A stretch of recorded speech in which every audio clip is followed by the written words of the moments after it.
ಆಕಾಶವಾಣಿ ಮಡಿಕೇರಿ. ಕಾರ್ಯಕ್ರಮ ಕ್ರೀಡಾ ಲಹರಿ.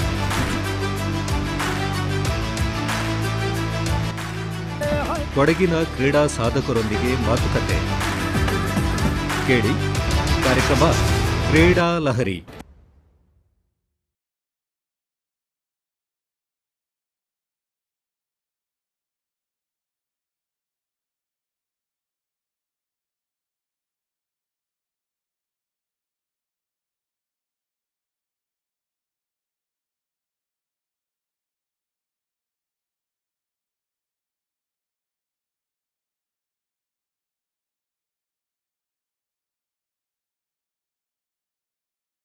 ಎಲ್ಲ ಕೇಳುಗರಿಗೂ ಕ್ರೀಡಾ ಲಹರಿ ಕಾರ್ಯಕ್ರಮಕ್ಕೆ ಸ್ವಾಗತ. ಕೇಳುಗರೆ, ಈ ಹಿಂದಿನ ಸಂಚಿಕೆಯಲ್ಲಿ ಭಾರತ ಅಂಧರ ಕ್ರಿಕೆಟ್ ತಂಡದ ಮಾಜಿ ನಾಯಕ, ಪದ್ಮಶ್ರೀ ಪ್ರಶಸ್ತಿ ಪುರಸ್ಕೃತರಾದ ಶೇಖರ್ ನಾಯಕ್ ಅವರೊಂದಿಗೆ ಮಾತುಕತೆಯನ್ನ ನಡೆಸ್ತಾ ಇದ್ವಿ. ಹಿಂದಿನ ಸಂಚಿಕೆಯಲ್ಲಿ ಶೇಖರ್ ನಾಯಕ್ ತಮ್ಮ ಬಾಲ್ಯದ ಜೀವನ ಹಾಗೂ ಕ್ರಿಕೆಟ್ಗೆ ಹೇಗೆ ಬಂದರು ಅನ್ನೋದ್ರ ಬಗ್ಗೆ ನಮಗೆ ಮಾಹಿತಿಯನ್ನ ಕೊಟ್ಟರು. ಮುಂದೆ ಅವರು ಕ್ರಿಕೆಟ್ನಲ್ಲಿ ಏನೆಲ್ಲ ಸಾಧನೆ ಮಾಡಿದ್ರು, ಯಾವುದೆಲ್ಲ ಪ್ರಶಸ್ತಿಗಳು ಅವರಿಗೆ ಲಭಿಸಿತು, ಇದೆಲ್ಲದರ ಬಗ್ಗೆ ತಿಳ್ಕೊಳ್ಳೋಣ. ಮಾತುಕತೆಯ ಮುಂದುವರಿದ ಭಾಗ. So finally India versus Pakistan world cup start ಆಯಿತು. ಎಲ್ಲ ಲೀಗ್ ಮ್ಯಾಚಸ್ ಅಲ್ಲೂ ಗೆದ್ವಿ. ಫೈನಲ್ ಮ್ಯಾಚು ಮತ್ತೆ ಇಂಡಿಯಾ ವರ್ಸಸ್ ಪಾಕಿಸ್ತಾನ್ 2006ನೇ ಇಸ್ವಿಲಿ ಅವ್ರ ಜೊತೆಗೆ ಆಡಿದ್ದು ನಾನು. 6 ವರ್ಷ ಆದ್ಮೇಲೆ ಅವಕಾಶ ಸಿಕ್ತು, ಬಿಟ್ಬಿಡ್ತೀನಿ. ಕಾಯ್ತಾ ಇದ್ದೆ ಸರ್. ಅವ್ರು ಟಾಸ್ಕ್ ಇದ್ರು, ನನಗೆ ಬ್ಯಾಟಿಂಗ್ ಕೊಟ್ರು. ಸೊ ನಾವು 20 ಓವರ್ಗೆ 258 ಹೊಡೆದ್ಬಿಟ್ವಿ ಸರ್. 258 ಹೊಡೆದ್ಬಿಟ್ಟಿವಿ. ಆಮೇಲೆ ಅವರು ಚೆನ್ನಾಗಿ ಆಡ್ತಾ ಬಂದ್ರು. ನಾನು ಒಂದೇನೋ ಕ್ಯಾಚ್ ಏನೋ ಡ್ರಾಪ್ ಮಾಡಿದೆ, ನಂಗೆ ಸ್ವಲ್ಪ ಇಂಜುರಿ ಆಗೋಯ್ತು ಫೈನಲ್ ಮ್ಯಾಚಲ್ಲಿ. ನಾನು ಹೊರಗಡೆಗೆ ಬಂದ್ಬಿಟ್ಟೇನೆ ನೆಕ್ಸ್ಟ್ ಬೌಲಿಂಗ್ ಯಾರು ಅದೆಲ್ಲ ಆಡಿಸ್ತಾ ಇದ್ದೆ. ಸೊ ಹಂಗೆ ಅವರು 226ವರೆಗೂ ಹೊಡೆದ್ರು. ಸೊ ಅವರು ರೀಚ್ ಆಗಕ್ಕಾಗಲಿಲ್ಲ ಟಾರ್ಗೆಟ್ನ. Finally first ever T20 world cup ಗೆದ್ದು ನಮ್ಮ ದೇಶದ ಕೀರ್ತಿ ಪತಾಕೆನ ಹಾರಿಸಿದ್ವಿ ಸರ್. ನಮ್ಮ ಕೋಚು ಕ್ಯಾಂಪಲ್ಲಿ ಒಂದು ಮಾತು ಹೇಳ್ತಾ ಇದ್ರು, ಆರ್ಮಿ ನಮ್ಮ ಪ್ಯಾಟ್ರಿಕ್ ಸರ್. ಜನರು ಯಾವಾಗಲೂ ಅಷ್ಟೇ ಫಸ್ಟನ್ನ ನೆನ್ಪಿಟ್ಕೊಳ್ಳೋದು, 100,000 ವರ್ಷ ಆದ್ರೂ ಕೂಡ. ಸೆಕೆಂಡನ್ನ ನೆನ್ಪಿಟ್ಕೋತಾರೆ ಕೆಲವು ತಿಂಗಳುಗಟ್ಲೆ, ಥರ್ಡನ್ನ ನೆನ್ಪಿಟ್ಕೋತಾರೆ ಕೆಲವೊಂದು ವಾರಗಟ್ಲೆ. ಸೊ ನಿನಗೆ ಯಾವ್ದು ಇಷ್ಟ? 1,000 ವರ್ಷಗಟ್ಲೆ ನೆನ್ಪಿಟ್ಕೊಳ್ಳೋದು ಇಷ್ಟನಾ, ವಾರಗಟ್ಲೆ ನೆನ್ಪಿಟ್ಕೊಳ್ಳೋದು ಇಷ್ಟನಾ ಜನರು ನಿನ್ನ ಅಂತ? ಸೊ ನನಗೆ ಫಸ್ಟ್ ಆಪ್ಷನ್ ಬೇಕು ಸರ್, ನಂಗೆ ನಂಬರ್ 1 ಆಗಬೇಕು ಸರ್ ಅಂತ. ಸೊ ಆಮೇಲೆ ಅವರು ಹಂಗೂ ಮೋಟಿವೇಟ್ ಮಾಡ್ತಾ ಇದ್ರು, ನೋಡು ಇವಾಗ ವರ್ಲ್ಡ್ ಕಪ್ ಗೆದ್ರೆ 1,000 ವರ್ಷ ಆದಮೇಲೆ who is the first ever T20 world cup winner, ದೇಶ ಯಾರು ಕ್ಯಾಪ್ಟನ್ ಅಂತ ಅಂದರೆ ನೀನು, ನನ್ನ ಭಾರತ ದೇಶ, ಅದರಲ್ಲೂ ನಾನು ಕ್ಯಾಪ್ಟನ್ ಆಗಿದ್ದೆ ಅಂತ. ನಿನ್ನ ಹೆಸರು ಅವಾಗೂ ಕೂಡ ಬರುತ್ತೆ, ಶೇಖರ್ ಕ್ಯಾಪ್ಟನ್ ಆಗಿದ್ರು ಅಂತ. ಈ ತರ ಮೋಟಿವೇಟ್ ಮಾಡ್ತಾ ಇದ್ರು. ಯಪ್ಪ, ಅದು ನೋಡಿ ಸರ್, ಆ ಮಾತುಗಳು ಹೆಂಗಿದೆ ಒಬ್ಬ ಮನುಷ್ಯನಿಗೆ. ಹೌದು ಸರ್, ನಾಟ್ಬಿಡುತ್ತೆ ಅದು. ಸೊ ಈ ತರ ಮೋಟಿವೇಟ್ ಮಾಡ್ತಾ ಇದ್ರು. ಫೈನಲಿ ಗೆದ್ದು ನಮ್ಮ ದೇಶದ ಕೀರ್ತಿ ಪತಾಕೆನ ಎತ್ತಿ ಹಿಡಿದ್ಬಿಟ್ವಿ ಸರ್ ಮೇಲಕ್ಕೆ. ಸರ್ ಅಲ್ಲಿವರೆಗೂ ಸರ್ ನಿಮ್ಗೆ ಇನ್ನೊಂದು ಗೊತ್ತಾ, ಆ ಒಂದು ವರ್ಲ್ಡ್ ಕಪ್ ನ ಗೆದ್ದಿದ್ದಕ್ಕೆ ನಮ್ಗೆ ಎಷ್ಟು ಕ್ಯಾಶ್ ಪ್ರೈಸ್ ಬಂದಿರ್ಬೋದು? ಕಮ್ಮಿನೇ ಮಾಮೂಲಿಗಿಂತ ಅನ್ಕೋತೀನಿ. 2 ಲಕ್ಷ ಬಂತು ಸರ್. ತಪ್ಪು ತಿಳ್ಕೊಬೇಡಿ, 2 ಲಕ್ಷ ಒಬ್ಬೊಬ್ರಿಗೆಲ್ಲ, ತಂಡಕ್ಕೆ, ಇಡೀ ತಂಡಕ್ಕೆ 2 ಲಕ್ಷ. ಅಲ್ಲಿ ಡಿವೈಡ್ ಆಗಿದ್ದಕ್ಕೆ 8,600 ರೂಪಾಯಿನೂ ಬಂತು ಸರ್. ಕ್ರಿಕೆಟರ್ಸ್ ಅಂತ ಅಂದ್ರೆ ಕೋಟ್ಯಾಧಿಪತಿ, ಅವರು ದೊಡ್ಡ ಲ್ಯಾಂಬರ್ಗಿನಿ ಕಾರಲ್ಲಿ ಬರ್ತಾರೋ ಅಥವಾ ಕೆಲವರು ಹೆಲಿಕಾಪ್ಟರ್ಲ್ಲೇ ಬರ್ತಾರೋ. ಸೊ ಆ ಥರದ್ದು ನಮ್ಮ ಜೀವನ ಸರ್. ಇದುವರೆಗೂ ನಾನು KSRTC BMTC ಬಸ್ಸಲ್ಲೇ ಓಡಾಡ್ತಾ ಇದ್ದೀನಿ ಸರ್. ನಾನು ಇದು ಮಾತನ್ನ ಏನಕ್ಕೆ ಹೇಳ್ತಾ ಇದ್ದೀನಿ ಅಂದರೆ, ನನಗೆ ಅಷ್ಟು ಕೋಟಿ ಬೇಕಾಗಿತ್ತು ಅಂತ ಅಲ್ಲ ಸರ್. ನಾನು ನನ್ನ ಒಂದು ಹಾದಿ, ನನ್ನ ಒಂದು ಗುರಿನ ಹುಡ್ಕೊ ಬಂದಿದ್ದು ನಮ್ಮ ತಾಯಿ ಹೇಳಿದ ಮಾತಿಂದ. ನಾನು ದುಡ್ಡು ದುಡಿಬೇಕು ಅಥವಾ ನನಗೆ ಹೆಸರು ಬೇಕು ಆ ಥರದ್ದೆಲ್ಲ ನನ್ನಲ್ಲಿ ಇಂಟೆನ್ಷನ್ನೇ ಇರಲಿಲ್ಲ. ಸಾಧಿಸ್ಬೇಕು. ಇವಾಗಲೂ ಕೂಡ ನಾನು ಫೈನಾನ್ಷಿಯಲ್ ಎಲ್ಲ ಏನೂ ಇಲ್ಲ, ಫೈನಾನ್ಷಿಯಲಿ ಏನೂ ಇಲ್ಲ. ಈಗ ಜಾಬ್ ಆಗಿ ಒಂದು 4 years ಆಯಿತು. ಅದಕ್ಕೆ ಮುಂಚೆ ಒಂದು 17-18 ಸಾವಿರ ರೂಪಾಯಿ ಸಂಬಳ ತಗೋತಾ ಇದ್ದೆ. ಒಂದು 20 ಸಾವಿರ ರೂಪಾಯಿ ದುಡಿತಾ ಇದ್ದೆ ಅಷ್ಟೇ. ಬಾಡಿಗೆ ಮನೆಯಲ್ಲಿ ಅದು 8-10 ಸಾವಿರ ರೂಪಾಯಿ ಮನೆ ಬಾಡಿಗೆ ಕಟ್ಕೊಂಡು ಇದೇ ಥರ ಜೀವನ ಮಾಡ್ಕೊಂಡು ಬಂದೆ ಸರ್. ಇದನ್ನ ಅದಕ್ಕೋಸ್ಕರನೇ ಹೇಳಿದೆ, ನಮಗೆ ಜೀವನದಲ್ಲಿ ದುಡ್ಡು ಮುಖ್ಯ ಅಲ್ಲ, ನಮಗೆ ಜೀವನದಲ್ಲಿ ಸಾಧನೆ ಮಾಡಿ ಜನರು ನೆನ್ಪಿಟ್ಕೊಳ್ಳೋದು ಮುಖ್ಯ ಸರ್. ಕೆಲವೊಬ್ಬರಿಗೆ ದುಡ್ಡು ಬೇಕಾಗಿರುತ್ತೆ, ಕೆಲವೊಬ್ರಿಗೆ ನೇಮ್ ಬೇಕಾಗಿರುತ್ತೆ. ನೀವು ಅಬ್ಸರ್ವ್ ಮಾಡಿದಿರಿ, 2 ಕ್ಯಾಟಗರಿ ಇರುತ್ತೆ. ಕೆಲವರಿಗೆ ದುಡ್ಡು ಅವ್ರ ಜೀವನ ಮಾಡಕ್ಕೂ ಆಗ್ತಾ ಇರಲ್ಲ, ಅಂತ ಕಷ್ಟದ ಪರಿಸ್ಥಿತಿ ಇರುತ್ತೆ. ಮಾತ್ರ ಹೆಸರು ಮಾತ್ರ ಟಾಪ್ ಲೆವೆಲ್ ಅಲ್ಲಿ ಇರುತ್ತೆ. ಕೆಲವೊಬ್ರ ಹತ್ರ ಭಯಂಕರ ದುಡ್ಡು ಇರುತ್ತೆ, ಊರವರೆಲ್ಲ ಬೈಕೊಂಡು ತಿರ್ಗಾಡ್ತಾ ಇರ್ತಾರೆ. ಸೊ ಈ ಥರದೊಂದು 2 ಕ್ಯಾಟಗರಿ. ಸೊ ಅದು ಯಾವಾಗಲೂ ಕೂಡ ಅದು ಮ್ಯಾನೇಜ್ ಆಗಲ್ಲ, ಕಷ್ಟ ಇದೆ. ಸರ್, ಈಗ ಹೇಳಿದಾಗೆ T20 ನಮ್ಮ ಮಾಮೂಲಿ ವರ್ಲ್ಡ್ ಕಪ್ಪಲ್ಲಿ ಕೂಡ ಧೋನಿ ಅವರು ಗೆಲ್ಸ್ಕೊಟ್ರು. ಅವರು ಕೂಡ ಒಂದು ವಿಕೆಟ್ ಕೀಪರ್ ಬ್ಯಾಟ್ಸ್ಮನ್ ಆಗಿ ಕ್ರಿಕೆಟ್ ಲೋಕಕ್ಕೆ ಪರಿಚಯ ಆಗಿ ನಮ್ಮ ಭಾರತಕ್ಕೆ ಮೊಟ್ಟ ಮೊದಲ T20 ಗೆಲ್ಸ್ಕೊಟ್ರು. ಹಾಗೆ ಈ ಒಂದು ಅಂಧರ ಕ್ರೀಡೆಯಲ್ಲೂ ಕೂಡ ನೀವು ವಿಕೆಟ್ ಕೀಪರ್ ಬ್ಯಾಟ್ಸ್ಮನ್ ಆಗಿ ನೀವು ಕೂಡ ಒಂದು ಛಲ ಇಟ್ಕೊಂಡು ಈ ವರ್ಲ್ಡ್ ಕಪ್ಪನ್ನು T20 ಗೆಲ್ಸ್ಕೊಟ್ರಿ. ಅಂದರೆ ಈ ಒಂದು ಫಾರ್ಮ್ಯಾಟಿನ ಧೋನಿ ಅಂತಲೇ ನೀವು ಹೇಳ್ಬೋದು. ಯಾಕಂದರೆ ಆ ಒಂದು ಅಬ್ಬರದ ಬ್ಯಾಟಿಂಗ್ ಕೂಡ ನಿಮ್ಮಲ್ಲಿ ಕಂಡು ಬರ್ತಾ ಇತ್ತು ಆ ಸಂದರ್ಭದಲ್ಲಿ. ಈಗ ನೀವು ಹೇಳಿದ್ರಿ ಅಂಧರ ಕ್ರಿಕೆಟ್ಗೆ ನಾನು ಹೋಗ್ತಾ ಇದೆ, ಭಾಗವಹಿಸ್ತಾ ಇದೆ ಅಂತೇಳಿ. ಆಗ ನಿಮ್ಮ ಒಂದು ಆಪ್ತ ವಲಯದಲ್ಲಿ ಹೇಗಿತ್ತು ಒಂದು ರಿಯಾಕ್ಷನ್? ಅಂದ್ರೆ ಮಾಮೂಲಿ ಕ್ರಿಕೆಟ್ ಅನ್ನ ನೋಡ್ತಾ ಇದ್ರು, ಆಗ ಈ ಕ್ರಿಕೆಟ್ ನೋಡಿದಾಗ ಅವರು ಅದಕ್ಕೆ ಪ್ರೋತ್ಸಾಹ ಕೊಡ್ತಿದ್ರು, ಅದೇನು ಮಾಮೂಲಿ ಅಂತ ಹೇಳ್ಕೊಂಡು ಅಸಡ್ಡೆ ಮಾಡ್ತಿದ್ರ ಹೇಗೆ? ಸರ್ ಅಫ್ಕೋರ್ಸ್ ಸರ್ ಈಗ ಕಣ್ಕಾಣಿಸೋರ್ ಕ್ರಿಕೆಟು, ಲೆದರ್ ಬಾಲ್ ಕ್ರಿಕೆಟು, ಮತ್ತೆ ನಮ್ಮ KCA ಅಥವಾ BCCI ಏನಿದೆ, ಇವ್ರೇನಾದ್ರೂ ಒಂದು ಟೂರ್ನಮೆಂಟ್ ಮಾಡ್ತೀವಿ ಅಂತಂದ್ರೆ ಸ್ಪಾನ್ಸರ್ ಅವರ್ಸು ಹಿಂದೆ ಓಡೋಗ್ತಾರೆ. ನಮ್ಮನ್ನು ತಗೊಳ್ಳಿ, ನಮ್ಮ ಕಟ್ಔಟ್ ಹಾಕ್ಸಿ, ನಮ್ಮ ಬ್ಯಾನರ್ ಹಾಕ್ಸಿ, ನಮ್ದು ಟಿವಿಯಲ್ಲಿ ಅಡ್ವರ್ಟೈಸ್ಮೆಂಟ್ ಮಾಡಿಸಿ ಅಂತೇಳ್ಬಿಟ್ಟು.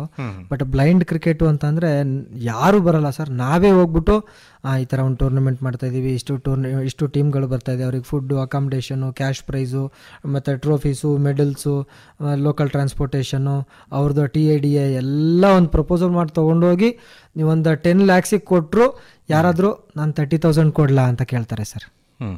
30,000 ಕೊಡ್ತೀನಿ, ನನ್ನ ಕೈಲಿ ಅಷ್ಟೇ ಆಗೋದು ಅಂತಾರೆ. ಅದೇ BCCI 4 ಕೋಟಿ 5 ಕೋಟಿದು ಒಂದು ಚಿಕ್ಕ ಒಂದು ಪ್ರಪೋಸಲ್ ಯಾರಿಗಾದ್ರೂ ಫಾರ್ವರ್ಡ್ ಮಾಡ್ತಂದ್ರೆ ಅದನ್ನ ಇಮಿಡಿಯೇಟ್ಲಿ ಯಾರಾದರೂ ಒಬ್ಬರು ತಗೊಬಿಡ್ತಾರೆ. ಸೊ ನಮಗೆ 10 ಲಕ್ಷದ ಬಡ್ಜೆಟಲ್ಲಿ ಯಾರಾದರೂ ಒಬ್ರು 30,000 ರೂಪಾಯಿ ಅಂತ ಕೊಡ್ತೀವಿ ಅಂತ ಬರ್ತಾರೆ, ಅವ್ರದ್ದು 4-5 ಕೋಟಿ ಮಾಡಿದ್ರೆ ಫುಲ್ ಅವತ್ತೇನೆ ಕ್ಯಾಶ್ ಆ್ಯಂಡ್ ಕ್ಯಾರಿ ಆಗಿಬಿಡುತ್ತೆ.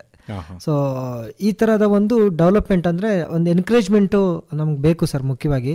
ಸೊ ಅವಾಗೇನೆ ಸಾಕಷ್ಟು ಗೊತ್ತಾ ಸರ್ ನಿಮಗೆ, ನಮ್ಮ ಇಡೀ ಇಂಡಿಯಾದಲ್ಲೇ ಹೆಚ್ಚು ಕಮ್ಮಿ 8,000 to 10,000 ಜನ ವಿಜುವಲಿ ಇಂಪೇರ್ಡ್ ಕ್ರಿಕೆಟರ್ಸ್ ಇದ್ದಾರೆ. ಕ್ರಿಕೆಟರ್ಸ್ ಬರೀ ಕ್ರಿಕೆಟರ್ಸ್ನೇ 8,000 to 10,000 ಜನ ಇದ್ದಾರೆ. ಬೇರೆ ಸಂಗೀತ, ಮ್ಯೂಸಿಕ್ಕು ಇದೆಲ್ಲ ಬಿಟ್ಟು ಬರೀ ಕ್ರಿಕೆಟರ್ಸೇನೆ. ಪ್ರತಿಯೊಂದು ಸ್ಟೇಟಲ್ಲೂ ಕೂಡ ಟೀಮ್ ಇದೆ ನಮ್ಮದು. ಜಮ್ಮು ಕಾಶ್ಮೀರ ಟೀಮ್ ಇದೆ, ಮಹಾರಾಷ್ಟ್ರ ಟೀಮ್ ಇದೆ, ಗೋವಾ ಟೀಮ್ ಇದೆ, ಪಾಂಡಿಚೇರಿ ಟೀಮ್ ಇದೆ, ಹರಿಯಾಣ, ಡೆಲ್ಲಿ, ಪಂಜಾಬ್ ಎಲ್ಲ ಕಡೆನೂ ನಮ್ಮ ಬ್ಲೈಂಡ್ ಕ್ರಿಕೆಟ್ ಟೀಮ್ಗಳಿದೆ. ಇದೆಲ್ಲದನ್ನು ನ್ಯಾಷನಲ್ ಲೆವೆಲ್ಗೆ ಪಾರ್ಟಿಸಿಪೇಟ್ ಮಾಡೋಕ್ಕೆ ಬರುತ್ತೆ. ಸೊ ಎನ್ಕರೇಜ್ಮೆಂಟ್ ತುಂಬ ಅಂದರೆ ತುಂಬ ಮುಖ್ಯ ಸರ್. ನಾವು ಎನ್ಕರೇಜ್ಮೆಂಟ್ ಅಂದ್ಕೂಡಲೇ ಒಂದು ಮಾತು ನೆನಪಾಯಿತು ಸರ್ ನನಗೆ. Sir 2014 one day world cup ಇತ್ತು. ನಾನು ಅವಾಗಲೇ ಹೇಳಿದೆ ನನ್ನ ಕ್ಯಾಪ್ಟನ್ಶಿಪ್ಪಲ್ಲಿ 2 ವರ್ಲ್ಡ್ ಕಪ್ ಗೆದ್ವಿ ಅಂತ. ನಾನು 1 ವರ್ಲ್ಡ್ ಕಪ್ ಮಾತ್ರ ಹೇಳಿದೆ, ಇನ್ನೊಂದು ವರ್ಲ್ಡ್ ಕಪ್ ಹೇಳ್ತಾ ಇದ್ದೀನಿ. ಸೊ 2014 ಸೌತ್ ಆಫ್ರಿಕಾದಲ್ಲಿ ಇತ್ತು world cup, one day world cup. ಈ ಕಡೆ ಪಾಕಿಸ್ತಾನದವ್ರು ನಮ್ಮ ಜೊತೆ T20 ಸೋತಿದ್ರಲ್ಲ, ಅವರು ಕಾಯ್ಕೊಂಡಿದ್ರು, ನಾವು ಕಾಯ್ಕೊಂಡಿದ್ವಿ ಇನ್ನೊಂದ್ಸರಿ ಸೋಲ್ಸ್ಬೇಕು ಅವರಿಗೆ ಅಂತ. ಸೊ ಮತ್ತೆ ವರ್ಲ್ಡ್ ಕಪ್ ಸ್ಟಾರ್ಟ್ ಆಯಿತು. ಅಲ್ಲೂ ಸೇಮ್ 8-9 ಕಂಟ್ರೀಸ್ ಪಾರ್ಟಿಸಿಪೇಟ್ ಮಾಡಿತ್ತು. ಮತ್ತೆ final match India versus Pakistan. So ನಾನು ಟಾಸ್ ಗೆದ್ದು ಅವ್ರಿಗೆ ಬ್ಯಾಟಿಂಗ್ ಕೊಟ್ಟೆ. ಒನ್ ಡೇ ಅಲ್ಲಿ ಫಸ್ಟ್ ಇನ್ನಿಂಗ್ಸ್ ಆದ್ಮೇಲೆ 381 ಸ್ಕೋರ್ ನೋಡ್ಬಿಟ್ಟು ಕೆಲವೊಬ್ರು ಪ್ಲೇಯರ್ಸ್ಗಳು ನಾವು ಸೋತೋಗ್ಬಿಡ್ತೀವಿ ಮುಗೀತು ಅಂತ ಈ ಕಡೆ ನಾವು ಮಾತಾಡ್ತಾ ಇದೀವಿ. ಹೌದು, ಆ ಕಡೆ ಪಾಕಿಸ್ತಾನ ಟೀಮ್ ಕೋಚು ಮತ್ತು ಮ್ಯಾನೇಜರು ಅವರು ಇಸ್ಲಾಮಾಬಾದ್ಗೆ, ಲಾಹೋರ್ಗೆಲ್ಲ ಫೋನ್ ಮಾಡ್ಬಿಟ್ಟು ಓಪನ್ ಟೆಂಪೋ ರ್ಯಾಲಿ ಮಾಡೋಣ, ಬಸ್ ರೆಡಿ ಮಾಡ್ಕೊಳ್ಳಿ. ನೋಡಿ ಸರ್, ಇಲ್ಲಿ ಕಾನ್ಫಿಡೆನ್ಸ್ ಓವರ್ ಕಾನ್ಫಿಡೆನ್ಸ್ಗೆ ವ್ಯತ್ಯಾಸ ಹೇಳ್ತಾ ಇದ್ದೀನಿ ನಾನು. ಸರ್ ನೋಡಿ, ಯಾವತ್ತು ಮನುಷ್ಯ ಕಾನ್ಫಿಡೆಂಟ್ ಆಗಿರ್ಬೇಕೇ ಹೊರತು ಓವರ್ ಕಾನ್ಫಿಡೆಂಟ್ ಆಗಿ ಇರಬಾರ್ದು. ಓವರ್ ಕಾನ್ಫಿಡೆಂಟ್ ಕ್ರಿಕೆಟ್ ಅಲ್ಲಿ ಒಂದು ಮಾತಿದೆ, ಅರ್ಲಿ ಸೆಲೆಬ್ರೇಷನ್ ಯಾವತ್ತೂ ಮಾಡಬಾರ್ದು. ಯಾಕಂದ್ರೆ ಕೊನೆಯ ಬಾಲ್ ಎಲ್ಲಿ ಕೂಡ ಹೋಗಬಹುದು, ಹೇಗೆ ಬೇಕಾದ್ರೂ ಆಗ್ಬಹುದು ಅನ್ನೋದು ಪ್ರತಿಯೊಂದು ಪಂದ್ಯದಲ್ಲಿ ಕೂಡ ನಿದರ್ಶನ ಇದೆ. Cricket is a gentleman game sir ಅದು. So early celebration you should not do, ಅದು ಫುಲಿಶ್ನೆಸ್ ಆಗ್ಬಿಡುತ್ತೆ. ಸೊ ಅವ್ರು ಆ ಕಡೆ ಆ ಥರ ಅಂತ ಇದ್ರು, ನಮ್ಮ ಈ ಕಡೆ ನಾವು ಸೋತೋಗ್ಬಿಡ್ತೀವಿ ಅಂತ ಇದ್ವಿ. ನಾನು ನಮ್ಮ ಕೋಚಿಗೆ ಹೇಳಿದೆ, ಸರ್ ಈ ಥರ ಹುಡುಗರು ನಾವು ಎಲ್ಲ ಸೋತೋಗ್ಬಿಡ್ತೀವಿ, ಹೆಂಗೆ ಆಡೋದು ಅಂತ ಬೇಜಾರು ಮಾಡ್ಕೊಂಡಿದ್ದಾರೆ ಅಂತ. ಅದಕ್ಕೆ ನಮ್ಮ ಸರ್ ಒಂದೇ ಒಂದು ಮಾತಂದ್ರು, ನೀರಿಗೆ ಇಳಿಯೋಕ್ಕಿಂತ ಮುಂಚೆ ಯಾಕೆ ಚಳಿ ಅನ್ಕೋತೀರಾ, ಗ್ರೌಂಡಿಗೆ ಇಳಿಯೋಕ್ಕಿಂತ ಮುಂಚೆ ಯಾಕೆ ಸೋತ್ವಿ ಅಂತ ಅನ್ಕೋತೀರಾ. So why you came to play, just go there and do your duty, let's see what will happen ಅಂತ ಅಂದರು. ಹೋದ್ವಿ ಸರ್, ಆಡಿದ್ವಿ 11 ಓವರ್ಗೆ 146 ಬೇಕಾಗಿತ್ತು. 11 ಓವರ್ಗೆ. Still is this possible? It is quite impossible. But ನಾವು ಇಂಡಿಯನ್ಸು ಸರ್, ನಾವೇನು ಬೇಕಾದರೂ ಪಾಸಿಬಲ್ ಮಾಡ್ತೀವಿ ಸರ್. ಸೊ ಹೊಡ್ಕೊಂಡು ಬಂದ್ವಿ. ನಮ್ಮ ಪ್ರಕಾಶ್ ಜಯರಾಮಯ್ಯ ಅಂತ ಒಬ್ಬ ಹುಡುಗ ಚನ್ನಪಟ್ಟಣದವನು, 32 ಬಾಲಿಗೆ 88 ಬಾರಿಸ್ಬಿಟ್ಟ ಸರ್. ಕೊನೆಗೆ 3 ಓವರ್ಗೆ 32 31 ರನ್ ಬೇಕಾಗಿತ್ತು, 2 ಓವರಿಗೆ 21 ರನ್ನು, 1 ಓವರಿಗೆ 12 ರನ್ ಬೇಕಾಗಿತ್ತು. 12 ರನ್ನ 4 ಬಾಲಲ್ಲಿ ಹೊಡೆದು 2 ಬಾಲ್ ಉಳಿಸ್ಕೊಟ್ವಿ ಪಾಕಿಸ್ತಾನದವರಿಗೆ. ಸೊ ಇಂಥ ಒಂದು ಸಿಚುವೇಶನ್ ಬಂತು. ನೀವು ಅದೇ ರೆಕಗ್ನಿಷನ್ ಅಂತ ಅಂದ್ರಲ್ಲ, ಸಪೋರ್ಟು ಸರ್, ವಿತಿನ್ 5 minutes ನಮ್ಮ ಮೋದಿಜಿಯವರು, ನಮ್ಮ ಪ್ರೈಮ್ ಮಿನಿಸ್ಟರ್ ಮೋದಿಜಿಯವರು ಟ್ವೀಟ್ ಮಾಡಿದ್ರು, congratulations for visually impaired cricket team for winning the world cup against Pakistan in the finals ಅಂತ ಹಾಕಿದ್ರು ಸರ್ ಟ್ವೀಟ್.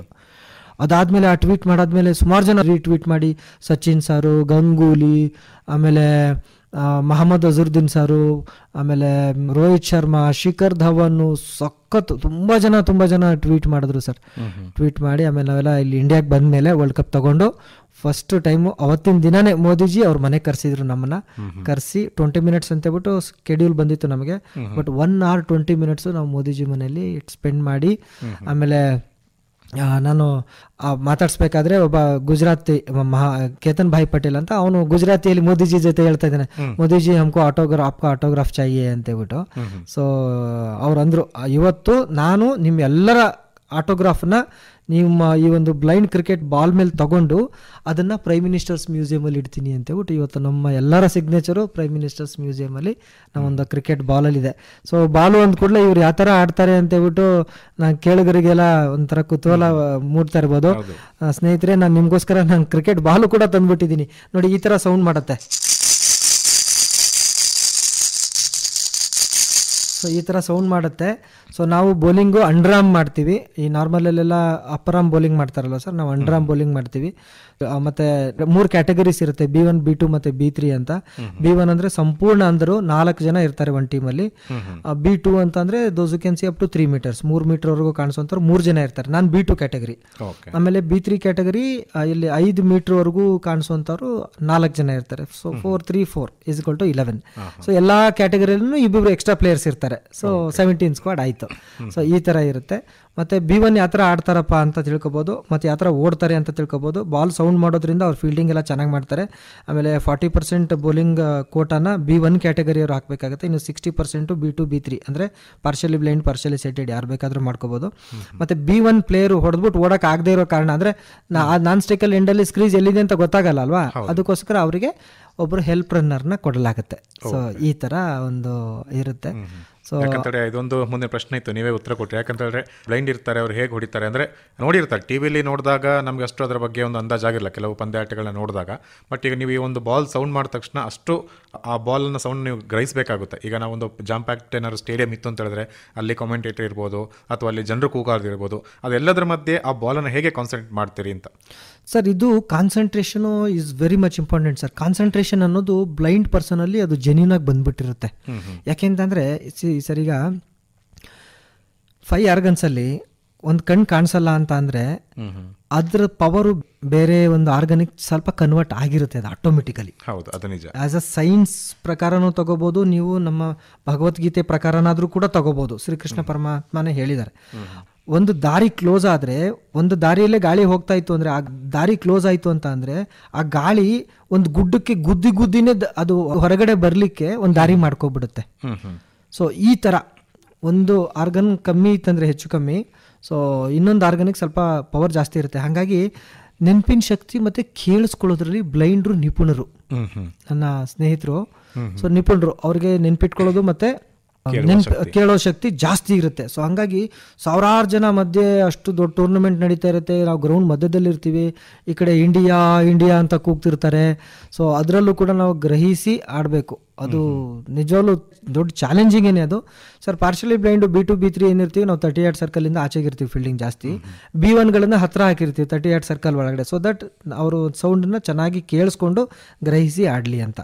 ಸೊ ಅಂದರೆ ಥ್ರೋ ಕೂಡ ಅಕ್ಯುರೇಟ್ ಆಗಿರುತ್ತೆ. ಹಾಂ ಸರ್, ಆ ಕೀಪರ್ ತುಂಬ ಸ್ಟ್ರಾಂಗ್ ಆಗಿರ್ಬೇಕು. ಇಲ್ಲಿ ಬಾಲ್ ಹೊಡೆದ ಕೂಡಲೇ ಕೀಪರು ಪ್ಲೇಸ್ಮೆಂಟ್ ಹೇಳ್ತಾನೆ, long on long on long on ಅಂತ. ಅವಾಗ ಯಾರು ಲಾಂಗ್ ಆನ್ ಅಲ್ಲಿದ್ದಾರೆ ಅದು ಅವರಿಗೆ ಗೊತ್ತಾಗುತ್ತೆ, ನನ್ನ ಕಡೆ ಬಾಲ್ ಬರ್ತಾ ಇದೆ ಅಂತಬಿಟ್ಟು. Long off, mid wicket, point, covers, square leg, behind the keeper, third man. So ಇದೆಲ್ಲ ಒಂದು ಪ್ಲೇಸ್ಮೆಂಟ್ನ ಕೀಪರ್ ಗೈಡ್ ಮಾಡ್ತಾ ಇರ್ತಾನೆ. ಬೌಲಿಂಗ್ ಹಾಕ್ಬೇಕಾದ್ರೂ ಅಷ್ಟೇ, ಕೆಲವರು B1ಗೆ ಫುಲ್ ಬ್ಲೈಂಡ್ಗೆ ಬಾಲ್ ವಿಕೆಟ್ ಎಲ್ಲಿದೆ, ಬ್ಯಾಟ್ಸ್ಮನ್ ಎಲ್ಲಿ ನಿಂತಿದ್ದಾನೆ ಗೊತ್ತಾಗಲ್ಲಲ್ವಾ, ಅದಕ್ಕೆ ಬಾಲ್ ಹಾಕೋಕ್ಕಿಂತ ಮುಂಚೆ ಕೀಪರ್ ಸೌಂಡ್ ಅಂತ ಕೇಳ್ತಾನೆ. ಕೀಪರ್ ಸೌಂಡ್ ಮಾಡಾದ್ಮೇಲೆ ಅವರು keeper here here here here wicket ಇಲ್ಲಿದೆ ಅಂತ ಗೈಡ್ ಮಾಡಿದ್ಮೇಲೆ ಇವರು ರೆಡಿ ಬ್ಯಾಟ್ಸ್ಮನ್ ಅಂತ ಕೇಳಿ ಪ್ಲೇ ಅಂತ ಬೋಲ್ ಮಾಡ್ತಾರೆ. ಸೊ ಇದೊಂದು ಇದಿರುತ್ತೆ. ಮತ್ತೆ ನಾನು ಕೆಲವು ವಿಡಿಯೋದಲ್ಲಿ ನೋಡಿದ ಸಂದರ್ಭದಲ್ಲಿ ಹೇಗೆ ಅಂತ ಹೇಳಿದ್ರೆ, ಆ ಬಾಲ್ ಹಾಕ್ಲಿಕ್ಕೆ ಮುಂಚೆ ನಾನ್ ಸ್ಟ್ರೈಕರ್ ವಿಕೆಟ್ ಅನ್ನ ಟಚ್ ಮಾಡಿ ಅವರು ಆ ಒಂದು ಕ್ರೀಸ್ ಅನ್ನ ಗ್ರಹಿಸ್ತಾರೆ, ಅಂದ್ರೆ ಇಷ್ಟು ಉದ್ದಕ್ಕೆ ನಾನು ಕಾಲು ಹಾಕಬೇಕು ಅಂತ ಹೇಳಿ. ಈ ತರದೆಲ್ಲ ನಿಮಗೆ ಹೇಗೆ ಟೈನ್ ಅಪ್ ಮಾಡ್ತಾರೆ ಈ ತರ? ಸರ್, ನಾವು ಈಗ ನೋಡಿ, ನೀವು ಹೇಳಿದ್ರಿ ವಿಕೆಟನ್ನು ಮುಟ್ಟಿ ಅಂತ. ಸರ್ ಈಗ ಜನರಲ್ ಬೇಲ್ ಹಾಕಿರ್ತಾರಲ್ಲ ವಿಕೆಟು, ಆ ಥರದ್ದು ವಿಕೆಟನ್ನು ನಾವು ಮುಟ್ತಾ ಇದ್ರೆ ಪದೇ ಪದೇ ಅದ್ರದ್ದು ಬೇಲ್ಸ್ ಬಿದ್ದೋಗ್ತಾನೆ ಇರುತ್ತೆ, ಮತ್ತು ಅಂಪೈರ್ ಬಗ್ಗಿ ಎದ್ದು ಆಗಲ್ಲ. ಆಮೇಲೆ ಈ ಕಡೆ ಬ್ಯಾಟಿಂದ ಹೊಡೆದ್ರೂ ಸೇಮ್ ಸೌಂಡ್ ಆಗುತ್ತೆ, ಅಥವಾ ಮರದ ವಿಕೆಟ್ ಯೂಸ್ ಮಾಡಿದ್ರೆ ಬೋಲ್ಡ್ ಆದ್ರೂ ಕೂಡ ಸೇಮ್ ಸೌಂಡ್ ಬರುತ್ತೆ. ಅದಕ್ಕೆ ಇನ್ನೊಂದು ಟೆಕ್ನಾಲಜಿ ನಾವು ಏನು ಯೂಸ್ ಮಾಡಿದ್ವಿ ಅಂದರೆ ನಾವು ಮೆಟಲ್ ವಿಕೆಟ್ನ ಯೂಸ್ ಮಾಡ್ತೀವಿ. ಸೊ ಬೌಲಿಂಗ್ ಮಾಡಬೇಕಾದ್ರೆ ಒಬ್ಬ ಫುಲ್ ಬ್ಲೈಂಡು ಅವನ ವಿಕೆಟ್ ಮುಟ್ಟಿದ್ರೆ ಬೇಲ್ಸು ಬಿದ್ದೋಗ್ಬಾರ್ದು, ಆ ವಿಕೆಟು ನೆಲಕ್ಕೆ ಕಚ್ಚಿರ್ಬೇಕು. ವಿತೌಟ್ ಬೇಲ್ಸ್ ಮೇಲ್ಗಡೆನೆ ವೆಲ್ಡ್ ಮಾಡಕ್ ಬಿಟ್ಟಿರ್ತಾರೆ. ನಮ್ದ್ರಲ್ಲಿ ಬೇಲ್ಸ್ ಇರಲ್ಲ. ಬೇಲ್ಸ್ ಇತ್ತಂದ್ರೆ ಪದೇ ಪದೇ ಮುಟ್ಟೋದ್ರಿಂದ ಬಿದ್ದೋಗ್ತಾ ಇರುತ್ತೆ. ಆಮೇಲೆ ಆ ಕಡೆ ಬ್ಯಾಟ್ಸ್ಮನ್ನು ಬೋಲ್ಡ್ ಆದ್ರೆ ಒಂಥರ ಟಣ್ ಅಂತ ಸೌಂಡ್ ಬರುತ್ತೆ, ಬ್ಯಾಟಲ್ಲಿ ಹೊಡೆದ್ರೆ ಒಂಥರ ಟಪ್ ಅಂತ ಸೌಂಡ್ ಬರುತ್ತೆ. ಸೊ ಇದನ್ನೊಂದು ಗ್ರಹಿಸ್ಲಿಕ್ಕೆ ನಾವು ಮೆಟಲ್ ವಿಕೆಟ್ನ ಯೂಸ್ ಮಾಡ್ತೀವಿ, ಮತ್ತು ಈ ಒಂದು ಆಡಿಯೋ ಫಾರ್ಮೆಟ್ ಬಾಲ್ನ ಯೂಸ್ ಮಾಡ್ತೀವಿ. ಸೊ ಈ ಥರ ನಾವು ಆಡ್ತೀವಿ. ಮತ್ತು ನಾರ್ಮಲ್ ಕ್ರಿಕೆಟಲ್ಲಿ ಬ್ಯಾಟ್ಸ್ಮನ್ನು ರನ್ಅಪ್ ತಗೋತಾ ಇದ್ದಂಗೆ ಬ್ಯಾಟ್ಸ್ಮನ್ ರೆಡಿ ಆಗ್ತಾನಲ್ವಾ. ಸೊ ಇಲ್ಲಿ ನಾವು first batsman are you ready ಅಂತ ಕೇಳಬೇಕು. ಅವ್ನು ಎಸ್ ಅಂತ ಅಂದಮೇಲೆ ನಾವು ಪ್ಲೇ ಅಂತ ಹೇಳ್ಬಿಟ್ಟು ಬೋಲ್ ಮಾಡಬೇಕು. ಸೊ ಇಲ್ಲಿ ಅವ್ರು ರೆಡಿ ಇಲ್ಲದೆ ನಾವು ಹಾಕಿ ಅಲ್ಲಿ ಕಮ್ಯುನಿಕೇಶನ್ ಬರಲ್ಲ ಅಲ್ವಾ. ಸೊ ನೀನ್ ರೆಡಿ ಇದೀಯಪ್ಪ, ನಾನು ರೆಡಿ, ಓಕೆ ಪ್ಲೇ ಅಂತ ಹೇಳ್ಬಿಟ್ಟು ಇವ್ನು ಬಾಲ್ ಬಿಸಾಕ್ತಾನೆ. ಸೊ ಈ ಥರ ಅದ ನೀವು ಹೇಳಿದಾಗೆ ಇಲ್ಲಿ ನಿಮಗೆ ಕಿವಿಗೆ ಹೆಚ್ಚಿನ ಒಂದು ಶಕ್ತಿಯನ್ನು ಇರುತ್ತೆ ಮತ್ತು ಅಷ್ಟು ಗ್ರಹಿಸಬೇಕಾಗುತ್ತೆ. ಯಾಕಂತಂದರೆ ಈಗ ನೀವು B2 ಅಥವಾ B3 ಅಲ್ಲಿ ಒಂದು ಅಷ್ಟು ಮೀಟರ್ಗಳ ನಿಮಗೊಂದು ಅಂದಾಜಾಗುತ್ತೆ ಬಾಲ್ ಬರ್ತಾ ಇದೆ ಅಂತ ಹೇಳಿದ್ರೆ, ಈ ಒಂದು B1 ಕೆಟಗರಿಯಲ್ಲಿ ಅವ್ರಿಗೇನೂ ಕಾಣಿಸ್ತಿರಲ್ಲ. ಅಂದರೆ ಈ ಒಂದು ಬಾಲ್ ಬರ್ತಾ ಇದೆ, ನನ್ನ ಬ್ಯಾಟಿನ ಒಂದು ಆರ್ಕ್ಗೆ ರೀಚ್ ಆಗ್ತಿದೆ ಅಂತ ಹೇಳುವಂಥ ಗ್ರಹಿಸಿ ಆಡುವಂಥ ನಿಜಕ್ಕೂ ಅದು ಗ್ರೇಟ್ ಅಂತ ಹೇಳ್ಬೋದು ಅವ್ರದ್ದು. ಹಾಗೆ ಸರ್, ಈಗ ಈ ಒಂದು ಟೀಮ್ಗೆ ಸೆಲೆಕ್ಟ್ ಆದಾಗ ಅಥವಾ ಈ ಒಂದು ಬ್ಲೈಂಡ್ಗೆ ಕ್ರಿಕೆಟ್ಗೆ ಆಯ್ಕೆ ಆಗಿದ್ದಾರೆ ಅಥವಾ ಕ್ರಿಕೆಟ್ ಆಡಬೇಕು ಅಂತಿದ್ರೆ ಅವ್ರಿಗೆ ಯಾವ ರೀತಿ ಟ್ರೈನಿಂಗ್ಸ್ನ ಕೊಡ್ತಾ ಇರ್ತಾರೆ? ಯಾಕಂದರೆ ಫಸ್ಟ್ ಅವ್ರಿಗೆ ಒಂದು ಮೋಟಿವೇಶನ್ ಮಾಡಬೇಕಾಗುತ್ತೆ. ಅಂದರೆ ನೀನು ಅಸಾಮಾನ್ಯನ ಆಗಿದೆಯಾ, ಸಾಮಾನ್ಯ ಅಂತರ ಅಲ್ಲ, ನೀನು ಟ್ಯಾಲೆಂಟ್ ಇದೆ, ಆ ಒಂದು ಕೀಳರಿಮೆ ಕೆಲವಗಿರುತ್ತೆ. ಅಂದರೆ ನಾನು ಬ್ಲೈಂಡ್ ಆಗಿರ್ತೀನಿ, ಅವ್ರು ಪ್ರತಿಯೊಂದು ಮನೆಯಲ್ಲಿ ಒಂದು ಅಂಗವೈಕಲ್ಯ ಇತ್ತು ಅಂತ ಹೇಳಿದ್ರೆ ಅವ್ರನ್ನ ಯಾವತ್ತೂ ಕಡೆಗಣಿಸ್ತಿರ್ತಾರೆ. ಅಂದರೆ ನೀನೇನಕ್ಕೂ ಅಲ್ಲ ಅನ್ನೋ ರೀತಿ ಅವರ ಸಮಾಜ ಕೂಡ ನೋಡ್ತಿರುತ್ತೆ. ಆ ಒಂದು ಕೀಳರಿಮೆನ ತೆಗೆದು ಅವ್ರನ್ನ ಪ್ರೋತ್ಸಾಹ ಕೊಡುವಂಥ ಒಂದು ಕ್ಯಾಂಪ್ಗಳು ಹೇಗಿರುತ್ತೆ? ನೀವು ಒಳ್ಳೆ ಪ್ರಶ್ನೆ ಕೇಳಿದ್ರಿ. ಇದಕ್ಕೋಸ್ಕರ ಅಂತಾನೆ ನನ್ನ ಕ್ರಿಕೆಟ್ ಕೆರಿಯರು ನಾನು ಸುಮಾರು 2015-16 ಆಡಿದೆ. ಸೊ ಆಮೇಲೆ ನನಗೆ ಕ್ರಿಕೆಟ್ ಆಡೋದು ಸ್ಟಾಪ್ ಮಾಡಿದೆ. ಒಂದು ಸ್ವಲ್ಪ ಇಂಜುರಿ ಆಯಿತು, ಒಂದು ಸ್ವಲ್ಪ ಹಾಸ್ಪಿಟಲೈಸ್ಡ್ ಆದೆ. ಆಮೇಲೆ 2017 ಇಸ್ವಿ ಬಂತು. ಸೊ 2017ರಲ್ಲಿ ಸರ್ ಅದು ಹೇಳ್ತಾರಲ್ಲ ಸರ್, ಕೆಲವರು ಏನಾದರೂ ನಾವು ಎಕ್ಸ್ಪೆಕ್ಟೇಷನ್ ಇಟ್ಕೊಂಡು ಮಾಡಿದ್ರೆ ನಮ್ಗೆ ಅದಷ್ಟು ಸಕ್ಸಸ್ ಕೊಡಲ್ಲ. ನಾವು ಏನಾದರೂ ಸಮಾಜ ಸೇವೆ ಮಾಡಿದ್ರೆ ವಿತೌಟ್ ಎಕ್ಸ್ಪೆಕ್ಟೇಷನ್, ನನಗೆ ಇದರಿಂದ ಏನಾದರೂ ಪಡಿಬೇಕಾ, ಏನಾದರೂ ಬೇಡವಾ, ಅಥವಾ ಇದರಿಂದ ನನಗೆ ದುಡ್ಡು ಬರುತ್ತಾ, ಅಥವಾ ಇದರಿಂದ ನನ್ನ ಹೆಸರು ಗಳಿಸ್ತೀನ, ಇದೆಲ್ಲ ನಾವು ಎಕ್ಸ್ಪೆಕ್ಟ್ ಮಾಡಿಕೊಂಡು ಜೀವನದಲ್ಲಿ ಏನಾದರೂ ಸೇವೆ ಅಥವಾ ಏನಾದರೂ ಒಂದು ಮಾಡಕ್ ಹೋದ್ರೆ, ಅಂದ್ರೆ ಲೋಕೋದ್ಧಾರಕ್ಕೆ ಪರ್ಸ್ನಲ್ಗಲ್ಲ ಮಾಡಕ್ ಹೋದ್ರೆ, ಏನಾದರೂ ಒಂದು ಇಂಟೆನ್ಷನ್ ಇಟ್ಕೊಂಡು ನಾವು ಅದರಲ್ಲಿ ಸಕ್ಸಸ್ ಕಾಣೋದು 100% ಫೇಲ್ ಆಗಲ್ಲ ಸರ್. ಇಲ್ಲಿ ನಾನು ನೋಡಿ ವಿತೌಟ್ ಎಕ್ಸ್ಪೆಕ್ಟೇಷನ್, ನಾನು ಏನು ಎಕ್ಸ್ಪೆಕ್ಟೇ ಇಲ್ಲದೆ ನೇಮ್ ಮಾಡಬೇಕು, ಮನಿ ಮಾಡಬೇಕು, ಏನು ನನಗೆ ಕಾರ್ ಬೇಕು, ಬಂಗ್ಲೆ ಬೇಕು, ಏನು ಇಲ್ಲದೇ ನಾನು ಬಂದಿದ್ದಕ್ಕೆ 2017 ಇಸ್ವಿಯಲ್ಲಿ ಏನು ಅಪ್ಲೈ ಮಾಡ್ದೇನೆ ನನಗೆ ಭಾರತ ಸರ್ಕಾರ ನಮ್ಮ ದೇಶದ ಅತ್ಯಂತ 4ನೇ ದೊಡ್ಡ ಪ್ರಶಸ್ತಿ ಪದ್ಮಶ್ರೀ, ನನಗೆ ಹೆಸರು ಹೇಳಿದ್ರು ಇವಾಗೂ ಕೂಡ ಮೈ ಜುಮ್ ಅನ್ನುತ್ತೆ. ಸೊ ಪದ್ಮಶ್ರೀ ಪ್ರಶಸ್ತಿಯನ್ನು ಕೊಟ್ಟು ನನಗೆ ಗೌರವಿಸ್ತು ಸರ್. ಪದ್ಮಶ್ರೀ ಎಲ್ಲ ಸಿಗೋದು ಸಾಮಾನ್ಯ 60 ವರ್ಷ, 70 ವರ್ಷ, 80 ವರ್ಷಕ್ಕೆ. ನನಗೆ ನೋಡಿ ಸರ್ 29 ವರ್ಷಕ್ಕೆ ಸಿಕ್ತು. ನಿಜಕ್ಕೂ ಒಂದು ಮಟ್ಟದ ಸಾಧನೆ ನೀವು ಮಾಡಿದ್ದೀರಿ. ಹೌದು ಸರ್, ಹೌದು. ದೇಶ ಅದನ್ನ ಗುರುತಿಸಿ ನಿಮ್ಮನ್ನ ಒಂದು ಅತ್ಯುನ್ನತ ಗೌರವವನ್ನ ನೀಡಿದೆ. ಹೌದು ಸರ್, ಅದು ಇದ್ರ ಬಗ್ಗೆ ನಂಗೆ ತುಂಬಾ ಅಂದ್ರೆ ತುಂಬಾ ಹೆಮ್ಮೆ ಇದೆ ಸರ್. ನನಗೇನು ಎಕ್ಸ್ಪೆಕ್ಟೇ ಇಲ್ಲದೆ ನನಗೆ ಒಂದು ಇಂಥ ಉನ್ನತವಾದ ಪ್ರಶಸ್ತಿ ಸಿಕ್ತು ಅಂತಂದ್ರೆ ಸರ್ಕಾರ ಅಲ್ಲಿಗೆ ಲೆಕ್ಕ ಹಾಕಿ ಸರ್ ಯಾವ ಮಟ್ಟಿಗೆ ಗ್ರಾಸ್ ರೂಟ್ ಲೆವೆಲ್ ಅಲ್ಲಿ ವರ್ಕ್ ಮಾಡ್ತಾ ಇದೆ ಸರ್.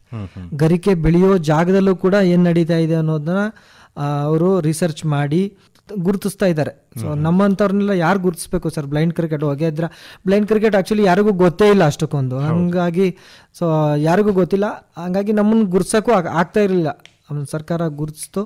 ಸೊ ಅದಾದ್ಮೇಲೆ ನನಗೆ ಇನ್ನೊಂದು ಒಳ್ಳೆ ಎನ್ಕರೇಜ್ಮೆಂಟ್ ಅಂತ ಅಂದರೆ, ಈಗ ನಾನು ಕ್ರಿಕೆಟ್ ಆಡಿದೆ, ಇನ್ನು ಆಡ್ಸೋಣ ಅಂತ ಹೇಳ್ಬಿಟ್ಟು 2019ರಲ್ಲಿ ನನ್ನ ಹೆಸರಲ್ಲೇ ಒಂದು ಕ್ರಿಕೆಟ್ ಅಕಾಡೆಮಿ ಓಪನ್ ಮಾಡಿದೆ, ಶೇಖರ್ ನಾಯಕ್ ಫೌಂಡೇಶನ್ ಅಂತ. ಸೊ ಯಾರಾದರೂ ಸಪೋರ್ಟ್ ಮಾಡ್ಬೋದು ಈ ಒಂದು ಶೇಖರ್ ನಾಯಕ್ ಫೌಂಡೇಶನ್ಗೆ. 2 days ಕೋಚಿಂಗ್ ಕ್ಯಾಂಪ್ ಮಾಡೋಕ್ಕೆ 1,25,000 ರೂಪಾಯಿ ಆಗುತ್ತೆ. ಅಂತಂದರೆ ಲೈಕ್ 4 ಕ್ಯಾಂಪ್ ಮಾಡ್ತೀನಿ ನಾನು ಪ್ರತಿ ವರ್ಷ. ಯಾರಾದರೂ ಸ್ಪಾನ್ಸರ್ಶಿಪ್ ಕೊಡಲಿ ಬಿಡಲಿ ನಂಗೆ ಗೊತ್ತಿಲ್ಲ ಸರ್, ನಾನು ಸಂಬಳದಲ್ಲೇ ಮಾಡಾಕ್ಬಿಡ್ತೀನಿ ಸರ್. 1,25,000 ರೂಪಾಯಿ 2 days ಕೋಚಿಂಗ್ ಕ್ಯಾಂಪ್ ಬೇಕು. ಸೊ 1 ವರ್ಷಕ್ಕೆ 5 ಲಕ್ಷ 100 ಜನರಿಗೆ ನಾನು ಕವರ್ ಮಾಡಬೇಕು ಅಂದರೆ. ಈಗ ಆಲ್ರೆಡಿ ಮೊನ್ನೆ ಮಾಡಿದೆ ಸರ್, ಒಂದು 12ನೇ ಕ್ರಿಕೆಟ್ ಕೋಚಿಂಗ್ ಕ್ಯಾಂಪ್ ಮುಗೀತು. ಈಗ ನೆಕ್ಸ್ಟ್ 13ನೇದು ಬ್ಲೈಂಡ್ಗಳಿಗೆ ಮಾತ್ರ. ಒಂದು ಬ್ಯಾಚಲ್ಲಿ 25 ಜನ ಇರ್ತಾರೆ. ಸೊ ಅಂಥವರಿಗೆ ಮಾಡ್ತೀನಿ. ಲಾಸ್ಟ್ ಎಲ್ಲ ಕ್ಯಾಂಪ್ಗೂ ಸಪೋರ್ಟ್ ಮಾಡ್ಕೊ ಬಂದಿದ್ದಾರೆ. ಬಟ್ ಕೋವಿಡ್ ಬಿಫೋರ್ ಮತ್ತು ಕೋವಿಡ್ ಆದಮೇಲೆ ನನ್ನ ಸ್ಯಾಲ್ರಿ ದುಡ್ಡಲ್ಲೇ ನಾನು ಕೋಚಿಂಗ್ ಮಾಡಿದೆ ಸರ್. ಸೊ ಈಗ ನಾರ್ಮಲ್ ಆಗಿ ಯಾರಾದರೂ ಹುಡುಗರು ಕೋಚಿಂಗಿಗೆ ಸೇರ್ಕೊಂಡ್ರೆ ಅವ್ರ ಪ್ಲೇಯರ್ಸೇನೆ ಕೋಚಿಗೆ ಪೇ ಮಾಡಬೇಕಲ್ವಾ, ಪೇ ಮಾಡ್ತಾರಲ್ವ ಸರ್, 2,000 ಆ ಥರ. ಬಟ್ ನಮ್ಮ ಬ್ಲೈಂಡ್ ಕ್ರಿಕೆಟಲ್ಲಿ ಹಂಗಲ್ಲ. ನಾನು ಕೋಚಿಂಗ್ ಮಾಡಿದೆ ಅಂದರೆ ಹುಡುಗರನ್ನ ಕರ್ಕೊಬಂದು ನಾನೇ ಅಕಾಮಿಡೇಷನ್ ಕೊಟ್ಟು ಅವ್ರಿಗೆ T shirt, track pant, shoes, ಮತ್ತು ಅವರಿಗೆ ಫುಡ್ಡು, ಟ್ರಾನ್ಸ್ಪೋರ್ಟೇಷನ್ನು, ಕ್ರಿಕೆಟ್ ಗ್ರೌಂಡು, ಇದೆಲ್ಲ ನಾನೇ ಕೊಟ್ಟು ಮಾಡಬೇಕಾಗಿರೋದು. ಯಾಕೆಂದರೆ ಅವ್ರು ಎಲ್ಲಿಂದ ತರ್ತಾರೆ ದುಡ್ಡನ್ನ? ಹೌದು. ಬ್ಲೈಂಡ್ ಹುಡುಗರು ಹಾಸ್ಟೆಲ್ಗಳಲ್ಲಿ ಇರ್ತಾರೆ, ಫ್ರೀಯಾಗಿ ಬೇರೆ ಬೇರೆ ಅವರೆಲ್ಲ ಎಜುಕೇಷನ್ ತೊಗೋತಾ ಇರ್ತಾರೆ, ಕಾಲೇಜಿಗೆ ಹೋಗಿ ಬರ್ತಾ ಇರ್ತಾರೆ, ಅವ್ರಿಗೇನೋ ಅರ್ನಿಂಗ್ಸ್ ಇರಲ್ಲ. ಸೊ ಹಂಗಾಗ್ಬಿಟ್ಟು ಪಬ್ಲಿಕ್ ಯಾರಾದರೂ ನನಗೆ ಸಪೋರ್ಟ್ ಮಾಡಿದ್ರೆ ಆ ದುಡ್ಡಲ್ಲಿ ನಾನು ಅವರಿಗೆ ಕ್ರಿಕೆಟ್ ಕೋಚಿಂಗ್ ಕ್ಯಾಂಪ್ನ ಹೇಳ್ಕೊಡ್ತಾ ಬರ್ತಾ ಇದ್ದೀನಿ. ಸೊ ನೀವು ಹೇಳಿದ್ರಲ್ಲ ಸರ್, ನಾವು ಯಾರಿಗೂ ಸರಿ ಸಮಾನರಲ್ಲ, ನಾವು ಎಲ್ಲರಂತೆ ಅಲ್ಲ, ನಾವು ನಮ್ಮನ್ನ ಸಮಾಜ ಒಂಥರ ಕೀಳು ಮಟ್ಟದಲ್ಲಿ ನೋಡುತ್ತೆ. ಸೊ ಆ ಥರ ಎಲ್ಲ ತಿಳ್ಕೊತಾ ಇದ್ರು. ಅದೇ ಥರ ಪೇರೆಂಟ್ಸು ಕೂಡ ಸರ್, ಯಾರಾದರೂ ಡಿಸೇಬಲ್ಡ್ ಮಗು ಮನೇಲಿತ್ತು ಅಂತ ಅಂದರೆ ಒಂದು ಸ್ವಲ್ಪ ಅಸಡ್ಯವಾಗಿ ನೋಡೋರು. ಮತ್ತು ಯಾರಾದರೂ ನೆಂಟರು ಬಂದರೆ ನೀನು ಇದೇ ರೂಮಲ್ಲಿರೋ, ಹೊರಗಡೆ ಬರಬೇಡ, ನಮ್ಮ ಪ್ರೆಸ್ಟೀಜ್ ಪ್ರಶ್ನೆ. ಸೊ ಈ ಥರ ಎಲ್ಲ ಮಾಡ್ತಿದ್ರು. ಅಂದರೆ ಹೆತ್ತ ಅಪ್ಪ ಅಮ್ಮ ಅಥವಾ ರಿಲೇಷನ್ಸೇ ಈ ಥರ ಮಾಡಬೇಕಾದ್ರೆ ಅವ್ರನ್ನ ಜಗತ್ತಲ್ಲಿ ಇನ್ನು ಯಾರು ಸಪೋರ್ಟ್ ಮಾಡೋಕ್ಕೆ ಬರ್ತಾರೆ? ಹೌದು. ಸೊ ನಾನು ಅಂಥವ್ರನ್ನೆಲ್ಲ ಐಡೆಂಟಿಫೈ ಮಾಡಿ ಕ್ರಿಕೆಟ್ ಹೇಳಿಕೊಟ್ಟು ಈಗ ಸುಮಾರು ಜನ ಆಲ್ರೆಡಿ ಸ್ಟೇಟ್ ಟೀಮ್ಗೂ ಕೂಡ ಆಡುವಂಥ ಅವಕಾಶಗಳು ಸಿಕ್ಕಿದೆ. ಸೊ ಅಂಥವರು ಅಪ್ಪ ಅಮ್ಮಂದರು ಅದೇ ಥರದ ಒಂದು ಅಂಗವಿಕಲತೆ ಇರ್ತಕ್ಕಂಥ ಮಕ್ಕಳಿಗೆ ಅವರು ಅಸಡ್ಡೆ ಮಾಡಬಾರ್ದು. ಸರ್ ನಾನು ಪ್ರಾಮಿಸ್ ಮಾಡ್ತಾ ಇದ್ದೀನಿ ಸರ್, ಒಂದು ದಿನ ಅಂಗವಿಕಲ ಹುಡುಗ ದೊಡ್ಡವನಾಗಿ ಚೆನ್ನಾಗಿ ಅವನಿಗೆ ಒಳ್ಳೆ ಎಜುಕೇಶನ್ ಸಿಕ್ಕಿ ಗೌರ್ಮೆಂಟ್ ಜಾಬ್ಸ್ ಹುಡುಕಿ ಅವನೇ ಮತ್ತೆ ಅಪ್ಪ ಅಮ್ಮಂಗೆ ಸಾಕಂಗೆ ಆಗ್ತಾನೆ.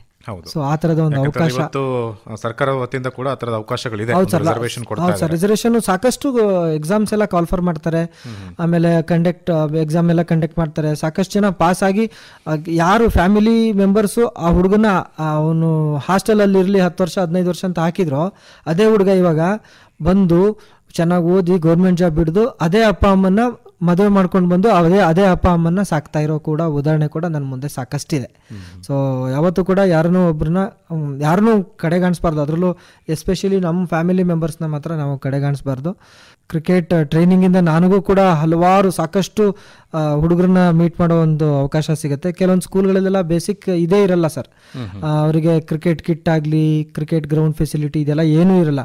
ಸೊ ನಾನು ಪ್ರತಿ ಒಂದ್ಸರಿ ಕ್ಯಾಂಪ್ ಮಾಡಿದಾಗ ಕೂಡ it's like A mobile cricket academy sir. ನಾನೀಗ ಇಲ್ಲಿ ಮಡಿಕೇರಿಲಿ ಅದರ ಬ್ಲೈಂಡ್ ಸ್ಕೂಲ್ ಇತ್ತಂದರೆ ಅವ್ರಿಗೆ ಬೇಕಾದ್ರೆ ಅಪ್ರೋಚ್ ಮಾಡಿ ನಾನು ನಿಮ್ಮ ಸ್ಕೂಲನ್ನ 25 ಜನ ಹುಡುಗರಿಗೆ ಕ್ರಿಕೆಟ್ ಹೇಳ್ಕೊಡ್ತೀನಿ ಅಂತ ಅಂದ್ಬಿಟ್ಟು ನಾನು ಇಲ್ಲೂ ಕೂಡ ಒಂದು ಕ್ರಿಕೆಟ್ ಕೋಚಿಂಗ್ ಕ್ಯಾಂಪ್ನ ಮಾಡ್ಬೋದು. ಸೊ ಈ ಥರ ಎಲ್ಲೆಲ್ಲಿ ಬ್ಲೈಂಡ್ಸ್ ಸ್ಕೂಲ್ಸ್ಗಳು ಬ್ಲೈಂಡ್ ಹುಡುಗರು ಇದ್ದಾರಲ್ಲ ಅವನ್ನೆಲ್ಲ ಒಟ್ಟುಗೂಡಿಸಿ ಅವರಿಗೆ ಟ್ರೈನಿಂಗ್ ಮಾಡಿ ಅವರಿಗೆಲ್ಲ ಮೋಟಿವೇಶನ್ ಮಾಡೋದು ಪ್ರಯತ್ನ ಪಡ್ತಾ ಇದ್ದೀನಿ. ಅಂದ್ರೆ ಯಾಕಂತ ಹೇಳಿದ್ರೆ ಆ ಒಂದು ಗ್ರಾಸ್ ರೂಟ್ ಹಂತದಿಂದ ನೀವು ಬಂದಿದ್ದೀರಿ, ಆ ಒಂದು ಕಷ್ಟ ಅವ್ರಿಗೇನು ಸಮಸ್ಯೆಗಳಿರುತ್ತೆ, ಯಾವ ರೀತಿ ಅದನ್ನ ಇದ್ಕೋಬಹುದು ಅನ್ನೋದನ್ನ ನೀವು ಕಲ್ತಿದ್ದೀರಿ. ಹಾಗಾಗಿ ಅದನ್ನ ನೀವು ಒಂದು ದಾರಿ ಎರಿತಾ ಇದ್ದೀರಿ ಅವರಿಗೆ ಅನುಭವವನ್ನ. ಸರ್, ಈಗ ನಿಮ್ಮ ಕ್ರಿಕೆಟ್ ಜೀವನ ಬಗ್ಗೆ ಹೇಳೋದಾದ್ರೆ ಎಷ್ಟು ವರ್ಷ ಕ್ರಿಕೆಟ್ ಅಲ್ಲಿ ಕಳೆದಿದ್ದೀರಿ ಸರ್? ಸರ್ ನಾನು ಸುಮಾರು 1997-98 ಕೆರಿಯರ್ ಸ್ಟಾರ್ಟ್ ಮಾಡಿದ್ದು. 2015-16 ಆಡಿದೆ. ಸೊ ಅದರಲ್ಲಿ ಇಂಡಿಯಾ ಟೀಮ್ಗೆ 2002ರಿಂದ 2016 ಅಂದ್ರೆ 14 ವರ್ಷ ಆಡಿದೆ. ಸೊ ಅದರಲ್ಲಿ 6 ವರ್ಷ ಕ್ಯಾಪ್ಟನ್ ಆಗಿ 2 ವಿಶ್ವಕಪ್ನ ಭಾರತ ದೇಶ ಗೆಲ್ಲುವಲ್ಲಿ ಸಕ್ಸಸ್ಫುಲ್ ಆಗಿ ಒಂದು ಟೀಮ್ನ ನಡೆಸ್ಕೊಂಡು ಬಂದಿದ್ದೀನಿ ಸರ್. ಇದರಲ್ಲಿ ಸಾಕಷ್ಟು ಪ್ಲೇಯರ್ಸ್ಗಳನ್ನ ಮೀಟ್ ಮಾಡಿದ್ದೀನಿ, ಸಾಕಷ್ಟು ಪ್ಲೇಯರ್ಸ್ ಮನಸ್ಥಿತಿಯನ್ನು ತಿಳ್ಕೊಂಡಿದ್ದೀನಿ ಸರ್. ನಿಮ್ಗೆ ಗೊತ್ತಾ, ನಾನು ಯಾವುದೇ ಟೂರ್ನಮೆಂಟ್ ಇತ್ತಂದ್ರೆ ಪ್ರತಿ ಸರಿ ಕೂಡ ಹುಡುಗರ ಜೊತೆಗೆ ರೂಮ್ ಚೇಂಜ್ ಮಾಡ್ತಾ ಇದ್ದೆ.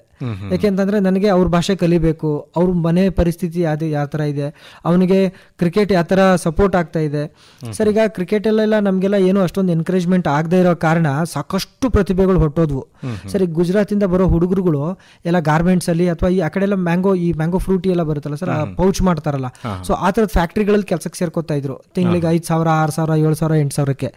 ಅವ್ರು ಕ್ರಿಕೆಟಿಗೆ ಬಂದ್ರೆ ಅಟ್ಲೀಸ್ಟ್ 1-1.5 ತಿಂಗಳಂತೂ ಬೇಕೇ ಬೇಕು. ಅವ್ರು 1.5 ತಿಂಗಳು ರಜಾ ಕೊಟ್ಟು ಮತ್ತೆ ಕೆಲಸಕ್ಕೆ ಹೋದ್ರೆ ಅವ್ರಿಗೆ ಯಾರು ಕೆಲಸ ಕೊಡ್ತಾರೆ? ಸೇರ್ಸ್ಕೋತಾರೆ. ಮತ್ತೆ ಅಲ್ಲಿ ಕೆಲಸ ಕೊಡೋದು, ಪಕ್ಕದ ಫ್ಯಾಕ್ಟ್ರಿಗೆ ಹೋಗಿ ಸೇರ್ಕೊಳ್ಳೋದು. ಸೊ ಇದೇ ತರ ಮಾಡ್ತಾ ಇರ್ತಿದ್ರು.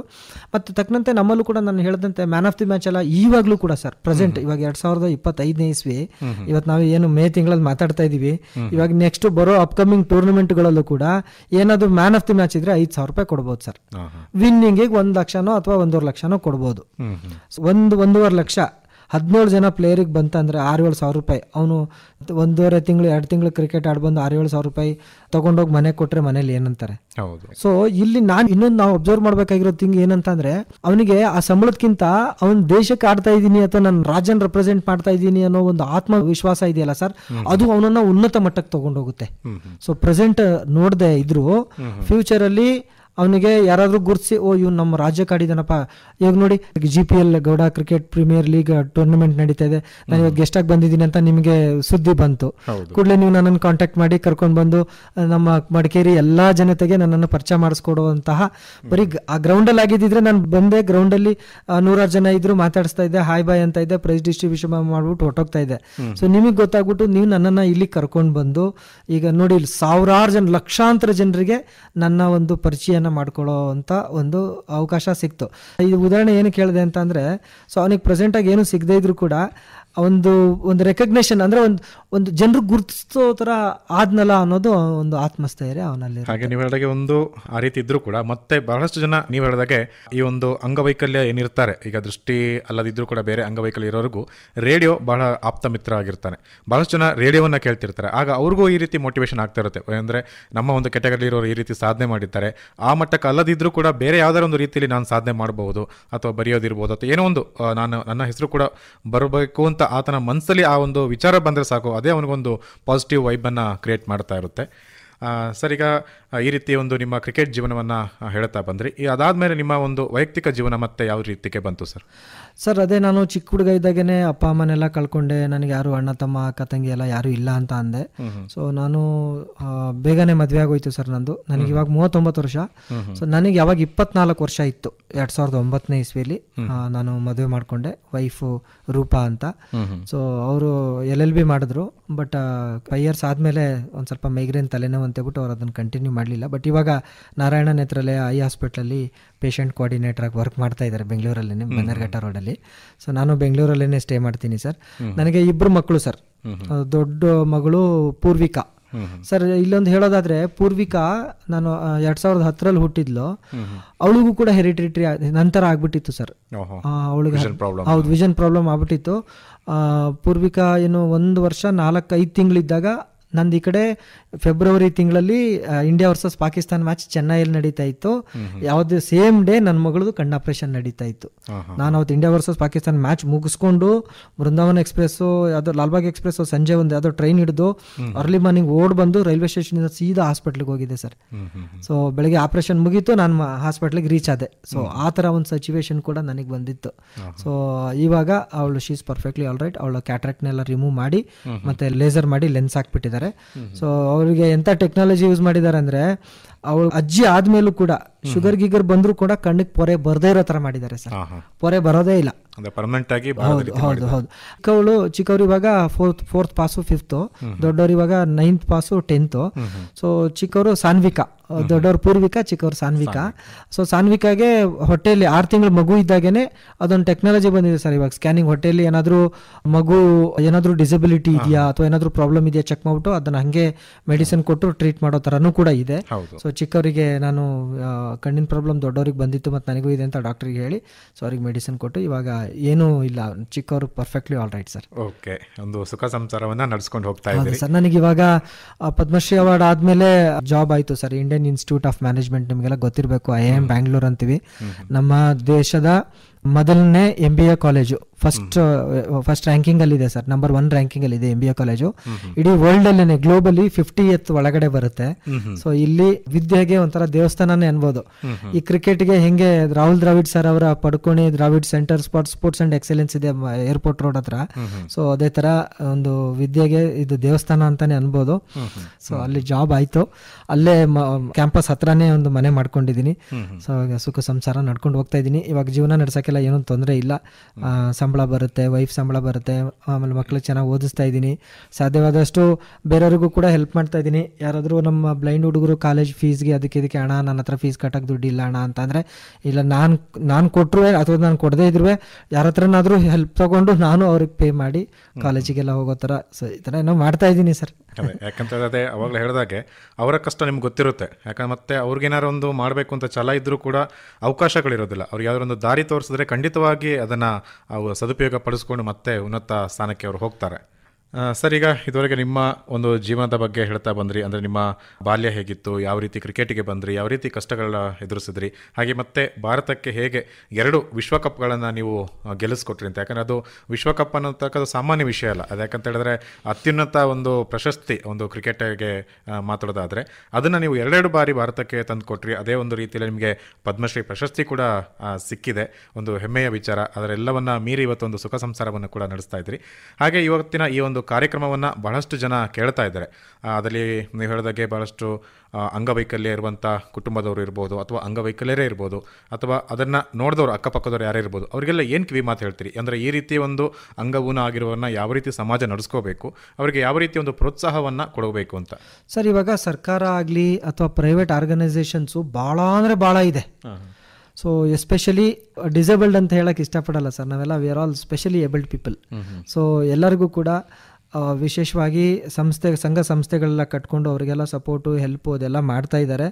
ಸೊ ಚಿಕ್ಕ ವಯಸ್ಸಲ್ಲೇ, ದೊಡ್ಡವರಾದ್ಮೇಲೆ ಏನೂ ಮಾಡೋಕ್ಕಾಗಲ್ಲ, ಚಿಕ್ಕ ವಯಸ್ಸಲ್ಲೇ ಅವರಿಗೆ ತಾವು ಅವ್ರಿಗೇನು ಡಿಮೋಟಿವೇಟ್ ಮಾಡದೆ ಅವರಿಗೆ ಮೋಟಿವೇಟ್ ಮಾಡಿ ಅವ್ರನ್ನ ಒಂದು ತಕ್ಕನಂತಹ ಸೂಟೇಬಲ್ ಜಾಗಕ್ಕೆ ಸೇರಿಸಿ ಅವ್ರಿಗೆ ಎನ್ಕರೇಜ್ಮೆಂಟ್ ಮಾಡಿದ್ರೆ ಡೆಫಿನೆಟ್ಲಿ ಅವರು ತಮ್ಮ ಏನು ಅಂಗವೈಕಲ್ಯತೆನ ಅವರು ದೌರ್ಬಲ್ಯ ಅಂತ ತಿಳ್ಕೊಳ್ಳದೆ ಇದು ಆಗಿದ್ದು ಒಳ್ಳೇದಾಯಿತು, ಸೊ ಇದರಿಂದನೇ ನಾನು ಇಲ್ಲಿವರೆಗೂ ಬರಲಿಕ್ಕೆ ಸಾಧ್ಯ ಆಯಿತು ಅನ್ನೋ ಮಟ್ಟಿಗೆ ಬೆಳೀತಾರೆ. ಮತ್ತು ಸಮಾಜ ಕೂಡ ಮುಂಚೆ ಒಂದು ಸ್ವಲ್ಪ ಅಂಗವಿಕಲರು ಅಂತಂದರೆ ಒಂದು ಸ್ವಲ್ಪ ತಾತ್ಸಾರ ಮಾಡ್ತಾ ಇತ್ತು. ಸೊ ಇವಾಗ ಅಷ್ಟು ಮಾಡ್ತಾ ಇಲ್ಲ. ಇವಾಗ ಎಲ್ಲರಿಗೂ ಒಳ್ಳೆ ಎಜುಕೇಟೆಡ್ ಆಗಿದ್ದಾರೆ, ಸ್ವಲ್ಪ ಅರಿವು ಇದೆ, ಹೆಲ್ಪು ಆ ಥರದ್ದೆಲ್ಲ ಮಾಡ್ತಾ ಇದ್ದಾರೆ. ಸೊ ಅದು ನಿರಂತರವಾಗಿ ನಡ್ಕೊಂಡು ಹೋಗಲಿ, ಒಬ್ರಿಗೊಬ್ರು ಆಸರೆ ಆಗಿರಲಿ ಅಂತ ಹೇಳ್ತಾ. ಮತ್ತು ಅಂಗವಿಕಲರು ಸರ್, ನನ್ನ ಇನ್ನೊಂದು ದೊಡ್ಡ ಒಂದು ಆಸೆ ಅಂತ ಅಂದರೆ ನಮ್ಮ ಡಿಸೇಬಲ್ಡ್ಸ್ ಏನಿದ್ದಾರೆ ಎಷ್ಟೋ ಎಲ್ಲರೂ ಆಲ್ಮೋಸ್ಟ್ ಈ ಸರ್ಕಾರದಿಂದ 1200 ರೂಪಾಯಿ 1400 ರೂಪಾಯಿ ಪೆನ್ಷನ್ ಕೊಡ್ತಾರಲ್ಲ ಸರ್, ಆ ಪೆನ್ಷನ್ ಮೇಲೆ ಡಿಪೆಂಡ್ ಆಗಿದ್ದಾರೆ. ಆಮೇಲೆ ಮನೆಯವರು ಕೂಡ ಇರಲಿ ಬಿಡು ಇವನಿಲ್ಲೇ ಹೆಂಗೋ ಸರ್ಕಾರ 1200 ರೂಪಾಯಿ ಕೊಡ್ತಾ ಇದೆ, ಹೆಂಗೋ ತಿಂಗಳಿಗೆ ಜೀವನ ಕಳೆದು ಬಿಡುತ್ತೆ ಅಂತ ಕೂರಿಸ್ಕೊಳ್ಳದೆ ಅವರಿಗೆ ಸರ್ಕಾರದಿಂದ ತಗೊಳ್ಳೋ ದುಡ್ಡನ್ನ ತಗೊಳ್ದೇನೆ ಅವ್ರಿಗೆ ಒಂದು ಒಳ್ಳೆ ಎಜುಕೇಷನ್ ಕೊಟ್ಬಿಟ್ಟು ಒಂದು ಒಳ್ಳೆ ಜಾಬ್ ಆಪರ್ಚುನಿಟಿ ಕೊಟ್ಬಿಟ್ಟು ಅವ್ರನ್ನ ಟ್ಯಾಕ್ಸ್ ಪೇಯರ್ಸ್ ಆಫ್ ಇಂಡಿಯಾ ಮಾಡಬೇಕಾಗಿರೋದು ನಮ್ಮೆಲ್ಲರ ಕರ್ತವ್ಯ. ಈಗ ನೀವು ಟ್ಯಾಕ್ಸ್ ಕಟ್ತಾ ಇದ್ದೀರಾ, ನಾನು ಟ್ಯಾಕ್ಸ್ ಕಟ್ತಾ ಇದ್ದೀನಿ ಸರ್. ಇವಾಗ ಒಬ್ಬ ಅಂಗವಿಕಲ ಇರ್ತಕ್ಕಂತಹ ವ್ಯಕ್ತಿ ಅವನ ಒಂದು ಪೆನ್ಷನಿಂದನೇ ಜೀವನ ನಡೆಸೋದ್ರಕ್ಕಿಂತ ಅವ್ನು ಚೆನ್ನಾಗಿ ಓದಿ ಚೆನ್ನಾಗಿ ನಾಲೆಡ್ಜ್ ಬರ್ಸ್ಕೊಂಡು ಒಳ್ಳೆ ಕಂಪ್ನಿಗಳಲ್ಲಿ ಈಗೇನು ಸರ್ ಕೆಲಸ ಅಂತೂ ಅಂದರೂ ಒಳ್ಳೆ ಎಜುಕೇಟೆಡ್ ಆಗಿಬಿಟ್ರೆ ಎಲ್ಲಿ ಬೇಕಾದ್ರೂ ವರ್ಕ್ ಫ್ರಮ್ ಹೋಮೇ ಸಿಕ್ಬಿಡುತ್ತೆ. ನಮ್ಮ ಬ್ಲೈಂಡ್ ಹುಡುಗರಿಗೂ ಒಳ್ಳೊಳ್ಳೆ ಜಾಸ್ ಅಂತ ಸಾಫ್ಟ್ವೇರ್ ಯೂಸ್ ಮಾಡ್ತೀವಿ, ಸ್ಕ್ರೀನ್ ರೀಡಿಂಗ್ ಸಾಫ್ಟ್ವೇರು ಮುಖಾಂತರ ವರ್ಕ್ ಫ್ರಮ್ ಹೋಮು ಕೂಡ ಮಾಡ್ಬೋದು, ಬೇರೆ ಬೇರೆ ಕಂಟ್ರೀಸಿಗೆ ವರ್ಕ್ ಮಾಡ್ಬೋದು. ಸೊ ಫೈನಲಿ ನಾನು ಏನು ಹೇಳಕ್ಕೆ ಇಷ್ಟಪಡ್ತೀನಿ ಅಂತಂದರೆ ಅವರು ಒಳ್ಳೆ ಕಡೆ ಕೆಲಸಕ್ಕೆ ಸೇರಿ ಒಳ್ಳೆ ಎಜುಕೇಷನ್ ತೊಗೊಂಡು they have to become a tax payers of India. ಅವಾಗ ನಾವು ಯಾರಿಗಿಂತ ಏನು ಕಮ್ಮಿ ಇಲ್ಲ ಅನ್ನೋದು ಒಂದು ಆತ್ಮಸ್ಥೈರ್ಯ ಅವರಲ್ಲಿ ಬೆಳೆಯುತ್ತೆ. ಸರ್, ನಾನು ಕೊನೆ ಮಾತು ಏನು ಹೇಳಕ್ಕೆ ಇಷ್ಟಪಡ್ತೀನಿ ಅಂತ ಅಂದರೆ ನನ್ನ ಏನು disability is not my weakness, I have converted my disability as my strength.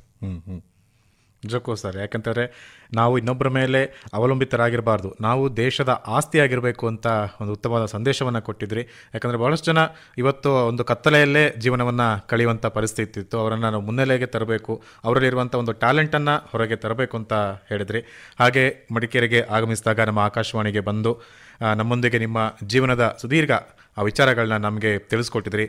ಈ ಒಂದು ವಿಚಾರ ಕೇಳಿದಂಥ ಬಹಳಷ್ಟು ಜನಕ್ಕೆ ಇದು ಮೋಟಿವೇಶನ್ ಆಗುತ್ತೆ ಅಂತ ನಾವು ಖಂಡಿತ ಭಾವಿಸ್ತೀವಿ.